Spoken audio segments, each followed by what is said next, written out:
Moje szanowanie, witajcie ponownie, Kamil z tej strony i dzisiaj zapraszam Was w podróż po targach.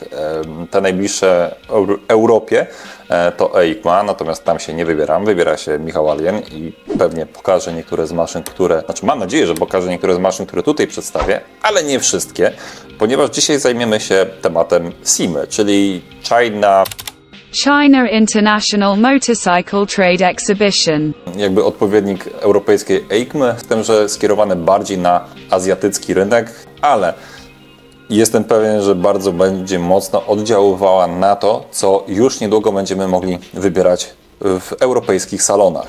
I tak, poprzednie edycje sprawdzałem, przeglądałem, widziałem, co tam się pojawiało, co mieli do pokazania. I wiecie, często to było dużo kopii europejskich silników. Jak grzyby po deszczu wyrastały silniki CB500 obudowane w różne wariacje nadwozi, często chamsko skopiowane z europejskich motocykli i na tych targach nie jest inaczej. Natomiast bardzo dużo marek, chociażby Watch, który jest stosunkowo świeży, Zontes, Benelli, pokazują, że w Chinach można zrobić naprawdę dobre motocykle i że sami Chińczycy chcą już wypierać ze świadomości reszty świata, że oni robią tylko tandetę. I czego nie będą robili, nadal tandetę będą produkowali, bo to nadal tania siła robocza, więc zlecenia z reszty świata nadal będą wpływały. Ale z drugiej strony Watch, Kowe, Benelli, Zontes to już nie jest spółka budżetowa, tak cenowo, jak i wykonaniem. A podobnych marek jest wiele i zaczynają robić swoje z naprawdę ogromnym rozmachem, który tutaj postaram się Wam przedstawić. Tak więc zaczynamy, bo dużo tego, a wybrałem tylko najciekawsze propozycje i zacznę od największych. Zongshen, jedna z lepszych fabryk, o której mówiłem już nie od dziś. Bardzo dobrze znana, rebrandowana, trafiła do Polski jako Malaguti, UM, Barton, Romet, Junak, no dużo tego jest. W tym ostatni, na którego test czekam, czyli RX401, następca, można powiedzieć, motocykla, którym jeździłem dość długo, ADV 250 od Rometa. I już dawno mówiłem, że marka Cyclone trafi na nasz rynek. Jak mówiłem, tak się stało. Fakt faktem z dużym opóźnieniem i nadal jest to marka rebrandowana, ale wystarczy zobaczyć, co się stało z Rometem i będą szynszylą i będziecie wiedzieli, że chyba ten Cyclone będzie się pojawiał pod marką własną. No ale zobaczymy, być może się mylę. Dobra, to tak. Zongshen po raz kolejny pokazuje RG600. Grand Tourera, którym chwalą się już kilka ładnych lat. Pokazali go jednak w towarzystwie Sporta. RC600. W ogóle Sportów jest zatrzęsienie na tych targach, nie wiedzieć czemu. No ale wracając. Jest jeszcze RX600, a więc kolejny adventure z tej marki. Z przodem, tym dziobkiem przypominającym mi bardzo mocno Hondę NC. Na szczęście silnik kompletnie nie przypomina tego z popularnie kopiowanej cebulki 500, a te trzy maszyny dostaną piec, który Zongshen kupił sobie od Nortona swego czasu. Także silnik sprawdzonej angielskiej marki w chińskich konstrukcjach. Ciekawe, nie? A z kwestii ciekawostek jest jeszcze jedna, myślę, że sporo lepsza, chociaż jak na razie dalej przedprodukcyjna. Wariacja silnika Anglików, tym razem 850 w modelu RX6. To ma się pojawić już niedługo. Mają też jeszcze jeden sztosik moim zdaniem. Pokazywali go już w 2021 roku. Model oznaczony znakiem RA9 z piecem od Aprili Dorso Duo, bodajże, czy jakoś tak ona się nazywa. Co prawda oczywiście mocno zmodyfikowane. Zongshen jest w spółce z grupą Piaggio, więc nie dziwi dostępność silników Aprilki. Mamy już przykład Junaka CR400 na przykład. Tym razem zamontowali silnik V4 o litrze pojemności. Longchin, czyli znany nam już dobrze Watch.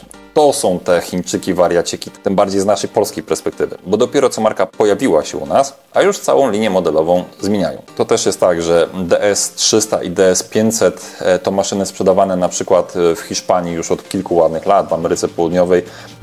DS500 debiutowała na rynku razem z TR-ką 502, czy rok po TRC 502 jako jej bezpośrednia konkurencja, więc te motocykle zdążyły się zestarzeć. U nas debiutowały z dużym opóźnieniem, czyli niespełna 1,5 roku temu, więc są pełną nowością i dlatego wygląda to dziwnie, że już marka Watch zmienia całą serię modelową. albo może nie tyle co zmienia, bo w sumie 500 zmienia się na 525, o 300 jeszcze dużo nie wiem, ale wiem, że też ma być coś większego, bardziej konkurencyjnego, na przykład w przypadku D300 Rally, żeby mógł konkurować z Kowe 450 Rally.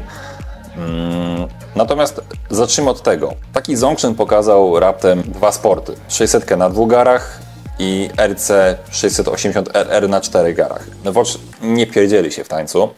I tutaj zaczynamy 4-cylindrowcami RR 660 i RR 350. I tu sprostowanie, 350 będzie na 2 garach, bo to platforma KEL 350, a jest jeszcze drugi KEN 460 i tam są 4 cylindry. To będzie miał do wyboru RR 525 i ten najszybciej pojawi się u nas na rynku, a przynajmniej tak słyszałem, że przynajmniej jedna testówka będzie w przyszłym roku. Bo tu mamy ten sam znany z cebulki zmodyfikowany silnik właśnie 525 i bardzo fajnie. Jest też Cruiser 525 i tutaj plus dla Voge'a, że mimo zastosowania silnika z CB500 zmodyfikowanego, nie obudowali go jak bezczelną kopię Rebel 500, tak jak zrobił to Moto Morini. Z Cruiserami Voge'a też może być ciekawie, chociaż nie pokazali gotowego projektu, to pokazali gotowe projekty silników. I tym sposobem mamy 500 V-kę, która fajnie jakby trafiła do jakiegoś adventure'a, wiecie, taka mini Afrika, nie? 500 V-ka. Niemniej jednak na zdjęciach widać ewidentnie, że jest to silnik z zamontowaną rolką zdawczą zamiast zębatki, także będzie raczej napędzany paskiem. Także zakładam, że będzie to jakiś cruiser. Wątek europejski w Voge'u DSX 900, wiadomo, piecyk BMW to będzie 800, lekko zmodyfikowana, przypuszczam. Nie pokazali niestety następcy mojej DSX 650, ale podejrzewam, że wpakują tam piec Bawarczyków 700, domyślam się, ale to zobaczymy, może się mylę. Ogólnie wiem, że marka trzyma rękę na pulsie i może na EICMie pokażą więcej, bo wiem, że konkurencji dla Kowe 450 Rally na przykład Vogue też taką sztukę szykuje, także zobaczymy, będzie ciekawie. Jedną bezczelną kopię łamane na karykaturę muszę pokazać. Gaokin Store 500 ADV. Dziwna nazwa, która nic Wam pewnie nie mówi. Aczkolwiek przypuszczam, że całkiem spora część z Was zna tą markę, tylko że w Europie ona występuje jako Brixton. W tym konkretnym przypadku 500 ADV. Silnik oczywiście kopia Hondy CB500. Zakładam, że produkcji Longin. Wygląd chiński Norden. Jakieś pytania? To jeszcze dodam, mają w ofercie widlastego Bobera 650, ale to jeszcze nic. Jest V-ka 1200 w nadwoziu Cruisera i oldschoolowego Nakeda, w którym jakby zmienić znaczki i wstawić do salonu Triumfa, to nikt by się nie skapował.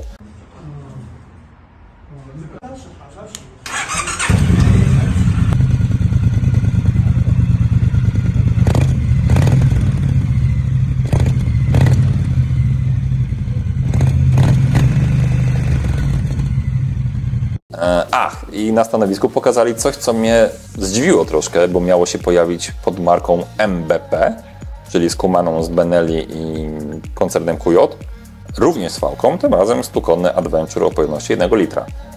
Zontes, co wiem i potwierdzone na przyszły rok, silnik 500 i to jeszcze w jednym garze.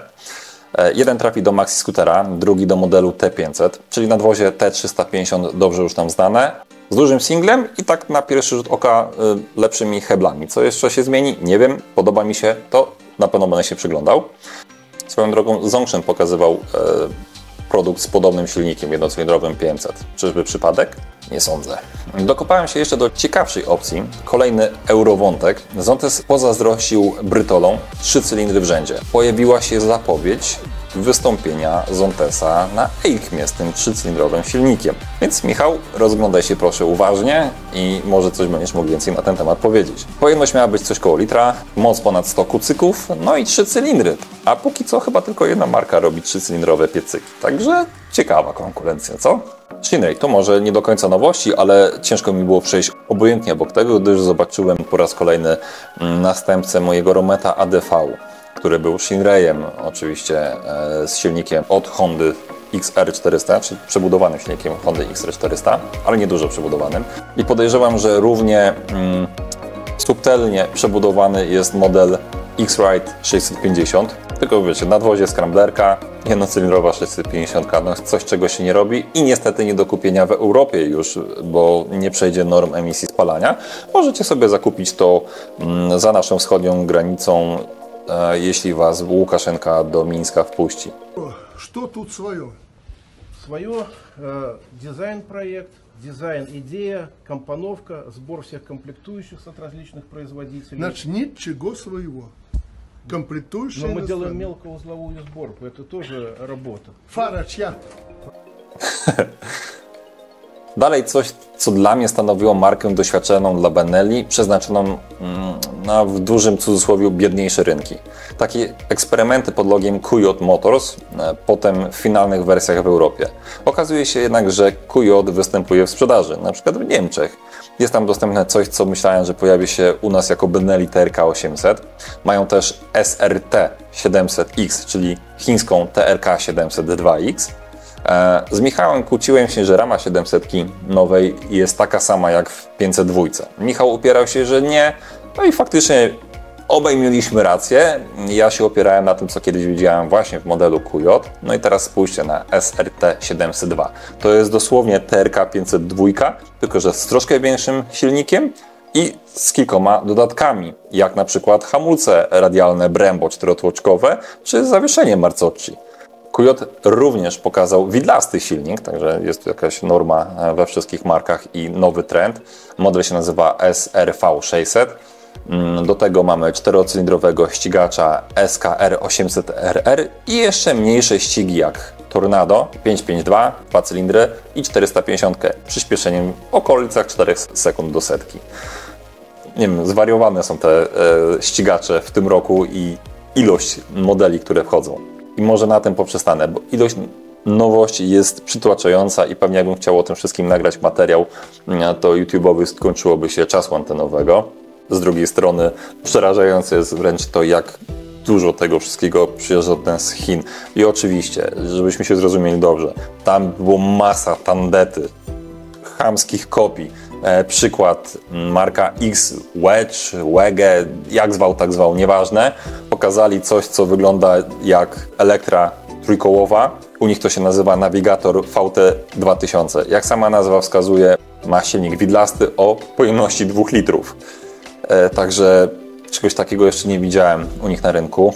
Do tego Skywalker WR1000, czyli chamska, bezczelna kopia Kanama. No takie coś na pewno się nie pojawi w Europie, no bo myślę, że mogłoby się to mocno nie spodobać i Amerykanom, i Europejczykom, i ogólnie wszystkim, którzy coś stworzyli i Chińczycy to skopiowali. Niemniej te najciekawsze, bliskie naszemu rynkowi premiery chciałem Wam pokazać.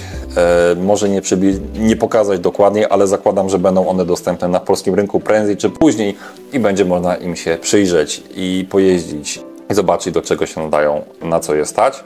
No i wiecie, no jest większa dostępność, będzie fajniej, będzie większy wybór. Mam nadzieję, że ceny nie będą świrowały, tak, że nie będzie nas na to stać, a wręcz przeciwnie, że Chińczycy przesuną tą granicę i troszkę obniżą ceny i gdzieś tą konkurencję znowu napędzą. Także nie ma tego złego, co by na dobre nie wyszło, a przynajmniej tak sobie to tłumaczę. Czekamy na IKMę. Zostawiam pole komentarzy. Komentujcie, piszcie, dajcie znać, co sądzicie i do następnego.